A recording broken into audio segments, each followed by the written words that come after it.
5 weeks ago, I made a video boldly entitled Don't Buy Rolex. Well, at least that's what the title was in the thumbnail. Let's just say it divided opinions. Some people celebrated me in the comments and some people eviscerated me.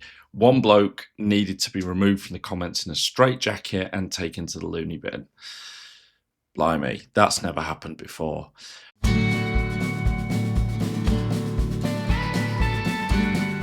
Welcome back to the channel, and if you're new here, my name's Phil and I'm the Ordinary Watch Guy. I'm perfectly ordinary, but the watches are always special. Now today I want to look at the general feedback I got from a previous video, because I think that when we distill that feedback, it tells us something important about the Rolex craze. You ought to know that I'm no big fan of Rolex. But it might surprise you to discover that I don't dislike the watches per se. There are a couple of watches that I'd even be interested in owning if the price was right and they were readily available.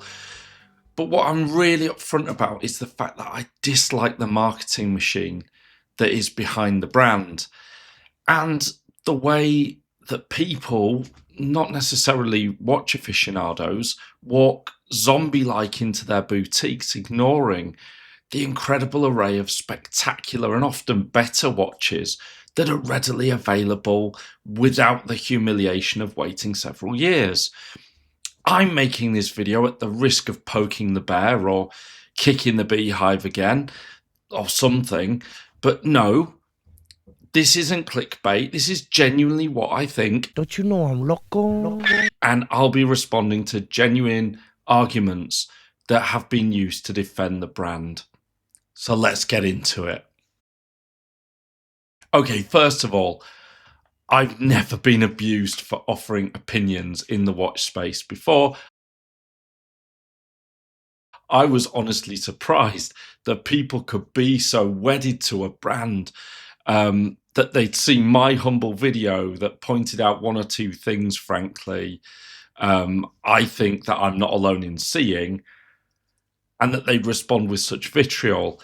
Even my beloved Toronto Blue Jays t-shirt didn't survive the criticism, and I was told that I dressed like a child who can't afford a Rolex. My huge thanks to Clemlows2112 for reassuring me that the t-shirt is okay though. I also appreciate the likes of James Smith -ON3JF.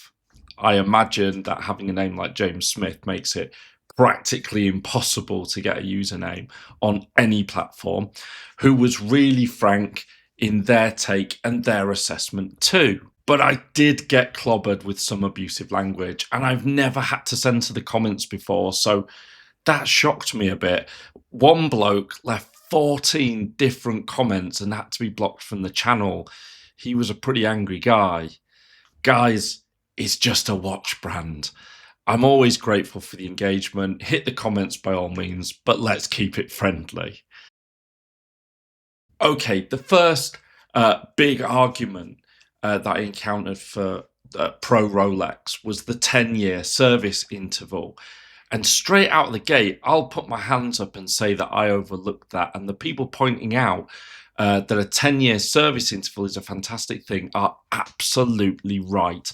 10 years is a pretty unique servicing gap, and it's not only impressive, it is worth real money. Servicing your watches is the bane of your existence in the watch hobby, and if you have a few watches in your watch box, it really isn't a stretch to say that servicing them all quickly equates to the price of a new watch. But you've got to do it. Rolex having a 10-year service interval is superb, and it reiterates what I've said previously about the overall mechanical value of Rolex as a product. Nobody can say it's not a high quality instrument, so I definitely acknowledge that one and take it on the chin as feedback. Pre-owned values and value retention. Yeah, I'd agree. Obviously, Rolex retains more value from an MSRP purchase at new than any other watch. They are probably easier to sell if you need to, and you're not going to drop a huge chunk of money when it comes to doing it. This being said, this isn't really a reflection of the quality of the watch. It's a reflection of market behavior. It has nothing to do with the product and everything to do with people and their money choices. It can change at any time without the watch in your hand being any different. There's a certain amount of Emperor's New Clothes about this, and while it seems rock solid and certain right now, I can remember when Rolex was just like every other watch, really, and you bought them the day that you went into the AD over the counter, and you'd get 20% off at MSRP. Wheels turn, and right now, Rolex seems to be the insurmountable company at the top of the heap. But even the Roman Empire fell. Rolex have the market position now, but I doubt that will be forever. Guys, some of you still haven't clicked subscribe. Please help me build the channel, hit the subscribe button, and keep up with the content. The other factor is that retaining value is really only about what you pay in the first place. I bought an Omega Speedmaster Racing for 2,500 quid in 2024, and I wore it for a year before selling it for 2,500 quid. It cost me absolutely nothing in real terms to own that watch for that amount of time. If you buy your watch for the right price, any watch can retain its value if you know the market properly, particularly if you're going to buy it in the secondary market and you don't have to take the hit of the depreciation. And genuinely, never buy a watch you cannot afford, or fool yourself into thinking that your watch is an investment. If you absolutely need to be able to retain the value of your money in that watch, maybe it's not the watch that you should be buying. You can't criticize Rolex if you don't own a Rolex.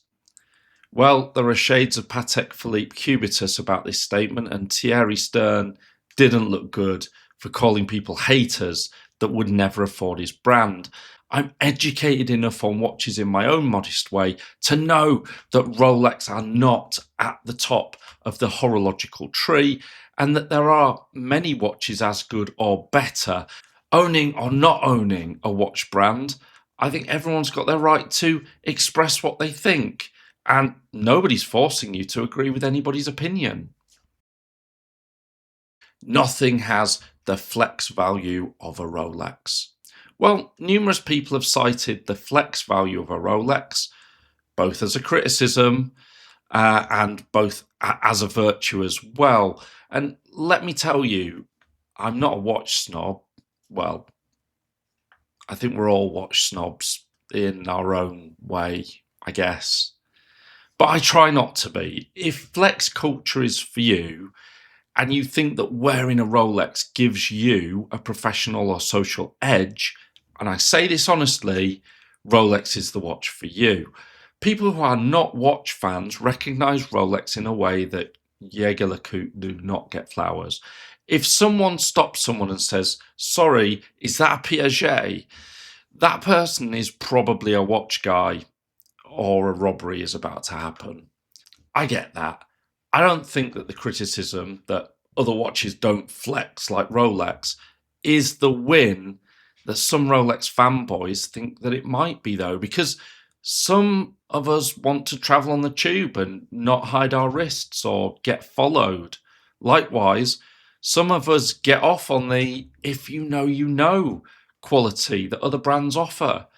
If you love subtlety, Rolex really isn't the brand for you. Final criticism, I was told that pointing out the bicolored Datejust precious metal fluted bezel watch that the ADs try to push off on people who come in asking for GMT2s and Submariners was a low blow. Look, nobody has a range of watches that is perfect, and everyone deserves to be criticised when a particular watch gets so lazy and so out of step and badly in need of modernising. I'll bet you any money you like that Donald Trump was rocking a bi-coloured Datejust in the 1980s nightclubs of New York. Is it a low blow to point that out? Let's be honest, watches die on product placement. The Datejust is a weakness in the Rolex range, and I see it as evidence that Rolex is far from perfect. I know the Rolex fan club won't like me pointing that out, but there it is. So notwithstanding the 10-year service intervals, which I still agree are marvellous, and the retention of value from MSRP, which is admittedly still quite impressive. All right, but apart from the sanitation, the medicine, education, wine, public order, irrigation, roads, a fresh water system and public health, what have the Romans ever done for us? I totally stand by my previous video, and if you want to watch it and hurl some hot takes back at me, here's the link. I hope you've enjoyed the video. Hit like and subscribe to stay in touch with my content, and I'll be back soon with more, including weekly short watch review videos. Don't forget to comment below. Please don't insult my Blue Jays t-shirt though. Some things are beyond the pale, and I'm drawing the line on that one. In the meanwhile, why not check out my previous content? Stay safe, enjoy your watches. I'll see you in the next one. Bye for now.